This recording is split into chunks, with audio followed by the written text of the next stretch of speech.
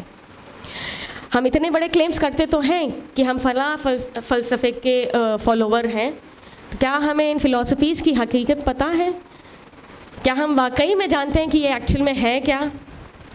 Youth جس فلسفی کا قائل ہے اس کی حقیقت کیا ہے, اس کو جاننے کی کوشش کرتے ہیں. تو لبرلزم کو کیسے ڈیفائن کیا جا سکتا ہے؟ According to Collins dictionary, liberalism is the فلسفی which advocates that people should have political and social freedom. یعنی کہ ایک انسان کے پاس سیاسی اور انفرادی آزادی ہونی چاہیے. یعنی کہ ایک شخص جو چاہے وہ کر سکتا ہے. لبرلزم کنیکٹڈ ہے انڈیویجولزم سے. Each individual is free to do whatever he likes. Imagine کریے کہ ہمارے جو شہر کی پولیس ڈپارٹمنٹ ہے اس نے ایک نوٹس ایشو کر دی کہ جتنے بھی موٹر بائکرز ہیں, رائڈرز ہیں, ڈرائیورز ہیں, وہ کسی بھی قانون کے تحت بندھے نہیں ہوئے ہیں. تو ہمیں کیا دیکھنے کو ملے گا کہ کوئی 60 کلومیٹر پر آور کی اسپیڈ سے ڈرائیو کرنا چاہ رہا ہے تو وہ آزاد ہے, وہ فری ہے, تو بھی ٹھیک ہے. کوئی اگر 200 کلومیٹر پر آور کی اسپیڈ سے چل رہا ہے تو بھی ٹھیک ہے. کوئی ٹریفک سگنل پہ رکنا چاہ رہا ہے تو ٹھیک ہے, کوئی نہیں بھی رکنا چاہ رہا ہے تو بھی ٹھیک ہے. تو اس سے کیا ہوگا؟ ہارمنی دکھے گی یا کیوس دکھے گا؟ ہمیں 2 سیکنڈ بھی نہیں لگیں گے یہ کہنے میں کہ اس سے ٹوٹل کیوس اور ڈسٹرکشن دکھائی دے گا. تو لبرلزم اس طرح کی آزادی کی بات کرتا ہے. اب لبرلزم شروع کب ہوا تھا؟ یہ شروع ہوا تھا 1400s 1500s کے بیچ میں, جب یورپ اپنے ڈارک ایج میں چل رہا تھا, جب کہ رچ مونارک کنگز اور جو چرچ تھے وہ پاور میں تھے. عام آدمی کو پرزیکیوٹ کیا جا رہا تھا, ٹارچر کیا جا رہا تھا, سپریس کیا جا رہا تھا. اور اگر اس دور میں کوئی بھی فلسفی یا سائنس کے بارے میں بات کرتا تھا یا چرچ کے اگینسٹ بات کرتا تھا تو اس کو ایگزیکیوٹ کر دیا جاتا تھا, مار دیا جاتا تھا. تو عام آدمی تھا جو تھا یورپ کا غریب تھا, لارڈ تھا, فارمر تھا, وہ ان چیزوں سے کوپ نہیں کر پا رہا تھا اور پھر ریوولٹ کیا اس نے. اور یورپ میں بلڈیسٹ ریولیوشن دیکھا گیا, جس کا ایک ایپیسوڈ فرینچ ریولیوشن بھی ہے, اور اس کے بارے میں ہم نے اپنے اسکول میں ضرور پڑھا ہے. اور پھر جب ایک دم سے یہ ٹاپ ٹیئر کے جو 1% لوگ تھے ان کو مارا جانے لگا, ماس کلنگ ہونے لگی, تو ایک ویکیوم کریٹ ہو گیا تھا. اور اس دور کے ایک طرح سے ورلڈ جو تھا سیٹ تھا انلائٹمنٹ ایرا کے لیے, رینیسانس کے لیے. رینیسانس ایکچولی میں ہے کیا؟ یہ ایک فرینچ ورڈ ہے جس کا مطلب ہے ری برتھ آف اے نیشن, یعنی کہ کسی ملک کی حیات نو. کوئی نیشن کا بستی کے بعد سے واپس سے بحال ہونا, اسی کو رینیسانس کہیں گے. تو جب ایک ویکیوم کریٹڈ تھا تو اس دور کے جو انٹیلیجنسیا تھے, جیسے کہ جان لاک ہو گئے, جان اسٹوڈ مل ہو گئے, یہ سامنے آئے لبرلزم لے کر, جس کے مطابق خواہشات کو بڑھانا, انہیں پورا کرنا ہی ہمارا مقصد زندگی ہونا چاہیے.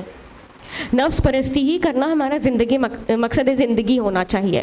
میگزیمائزیشن آف پلیزر ہی ہماری لائف کا گول ہونا چاہیے.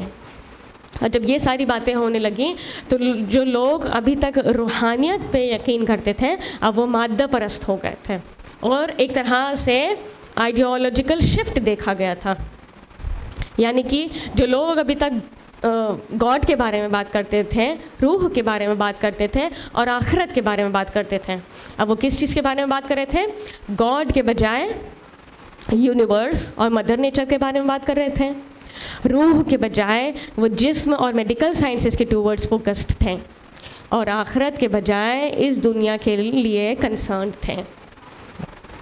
اور ان انفلوئنسرز کو, ان انٹیلیجنسیا کو جب یہ لگا کہ جب ہم اپنے ریلیجن سے دور ہوئے تو ہم پروگریس کرنا سٹارٹ کیے, تو اسی لیے یہ چاہتے تھے کہ اپنی اس فلسفی کے بارے میں ہم دنیا کو بتائیں.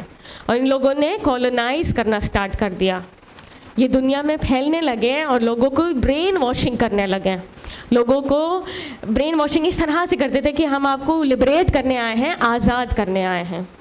اور ان لوگوں نے ریئلائز کیا کہ اگر ہمیں پاورفل ہونا ہے تو ہمیں کنٹرول چاہیے ہوگا ملٹری پہ, فائنانس پہ اور ایجوکیشن سسٹم پہ. اسی لیے انہوں نے ایجوکیشن کو ایک ٹول یوز کیا ٹو اسپریڈ لبرلزم. اور اب فوکس شفٹ ہو چکا تھا ریویلڈ نالج کے بجائے امپیریکل نالج کی طرف.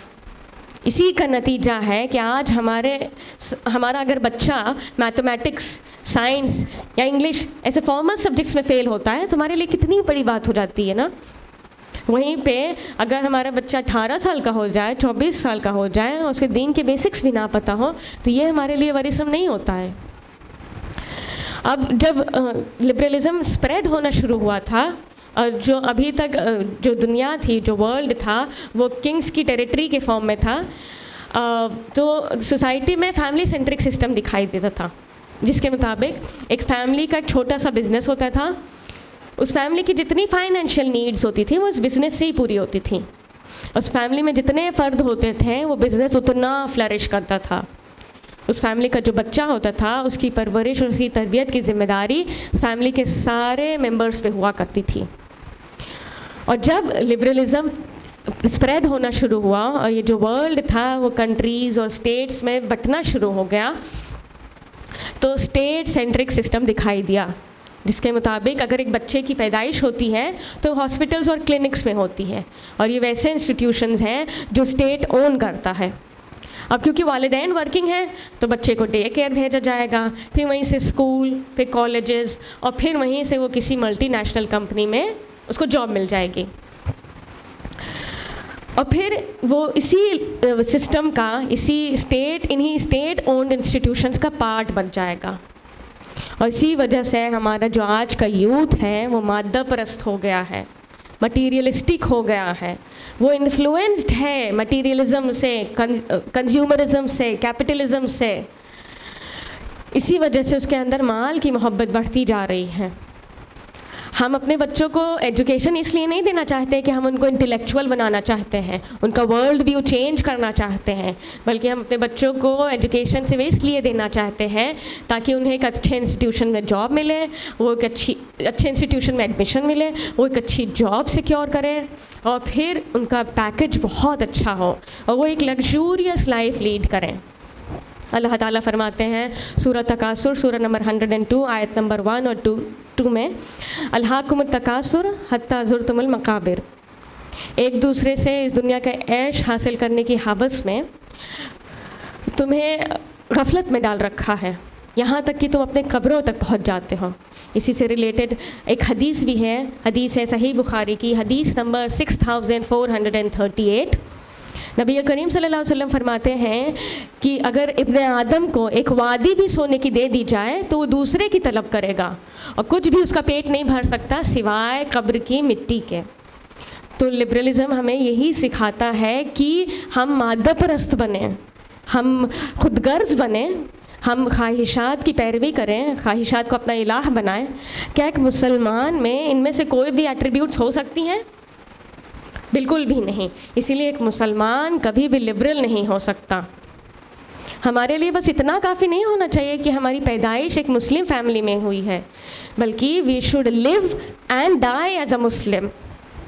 ہمارے بلیوز, ہماری ویلیوز, ہمارا وے آف لائف, ہمارا مسلم ہونا ٹیسٹیفائی کرنا چاہیے. اور جب ہم نے دیکھا کہ فیملی کا جو ماڈل تھا پورا چینج ہو گیا تھا, لوگ اب چھوٹی فیملی پریفر کر رہے تھے, چھوٹی فیملی پسند کر رہے تھے, اور فیملی کو, کریئر کو فیملی سے اوپر رکھ رہے تھے, تو اور ایک طرف انڈسٹریلزم بھی عروج پر تھا, تو اب عورتیں بھی گھروں سے باہر نکلنے لگی تھیں کام کرنے کے لیے. اور and there were several views of feminism. According to Collins Dictionary, feminism is a doctrine advocating social, political and other rights of women equal to those of men.